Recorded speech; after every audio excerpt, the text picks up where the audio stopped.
Hi guys! Akad break na.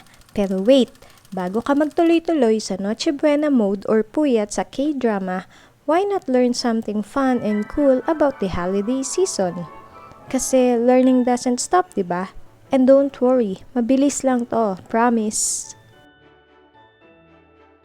First, holiday trivia. The origin of Santa Claus. Kilala natin si Santa. Pero guess what? He's inspired by Saint Nicholas, isang bishop noong 4th century na mahilig magbigay ng gifts to the poor. Fast forward, naging jolly guy in red suit siya dahil sa Coca-Cola. Oo, noong 1930s, binigyan siya ng glow up sa Coke ads. So technically, si Santa ay OG brand ambassador. Ang nice, 'di ba? Number 2, Jingle Bells. Akala mo ba Christmas song ang Jingle Bells? Well, originally, ginawa siya para sa Thanksgiving. Eventually, naging associated siya sa Christmas. So technically, pwede mo siyang kantahin kahit November pa lang. Advanced Christmas vibes, di ba? Third, the science behind snowflakes. Okay, alam kong walang snow sa Pinas. Pero do you ever wonder bakit unique ang bawat snowflake? It's all about temperature and humidity habang nasa clouds sila. Kaya kung makakita ka man ng snowflake someday, you're holding nature's one-of-a-kind masterpiece. Number 4.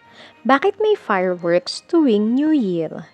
Ang fireworks tradition started in ancient China. Ginagamit nila ang gunpowder para mag-ingay at itaboy ang evil spirits. Kaya kung bakit may fireworks pa rin tayo today, it's all about welcoming good vibes sa bagong taon. Pero guys, safety first ha. Huwag gaya-gaya sa paputok fail compilations. Number 5. Paskong Pinoy. Siyempre, hindi tayo magpapatalo. Alam niyo bang ang Pasko sa Pilipinas ang longest Christmas season in the world? As early as September, nagsisimula na ang mga tao sa bare months fever. Imagine, September pa lang, maririnig na natin ang mga kanta ni Jose Marichan sa malls. Bukod pa dyan, hindi lang December 25 ang highlight natin. Meron din tayong simbang gabi, bibingka at puto bumbong. Kaya nga sabi nila, kung gusto mo ng mahabang Pasko, dito ka na sa Pilipinas.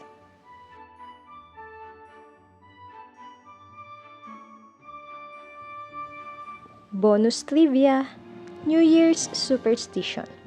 Ito na ang classic Pinoy superstition. Jump at exactly 12 midnight para tumangkad. Pero honestly, totoo ba to? Kahit walang scientific evidence to back it up, ginagawa pa rin ito ng marami as part of the celebration. Kung tumangkad ka na, share mo naman sa comments kasi hanggang ngayon, hindi ako sure kung science o pampasaya lang to. So ayan, ang dami nating natutunan na holiday trivia, di ba? Perfect na pang chika with friends and family. Kung na-enjoy mo ang video na to, don't forget to like, share, and subscribe para updated ka sa next uploads ko. And if may alam kang ibang holiday trivia, i-comment mo na yan. Enjoy your holidays, and as always, happy learning!